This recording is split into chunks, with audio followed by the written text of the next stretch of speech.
Kurai Bukit Tinggi. Wacana deklarasi Limbago Adat Nagari Kurai Bukit Tinggi, Sumatera Barat bergulir sejak Februari 2022.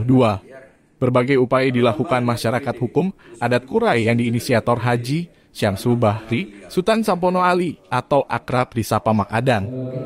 Limbago Adat Nagari dideklarasikan mengacu kepada pasal 18B ayat 2 Undang-Undang 1945, yakni terkait kesatuan masyarakat hukum adat. Nagari Kurai dipayungi adat Salingkan Nagari, Limbago adat dan struktur pemerintahan adat. Pemerintahan adat dijalankan oleh penghulu dan pangkat tuo nan saratui. Struktur Limbago Adat Nagari adalah penghulu dan pangkat tuo, pengurus Limbago adat, pengurus Persatuan Wanita Kurai, dan pengurus Parik Paga. Hingga kini, upaya deklarasi Nagari Kurai diperkirakan telah mencapai 90% dan menunggu hari penyelenggaraan. Insya Allah deklarasi diselenggarakan usai Idul Fitri 1444 Hijriah ini.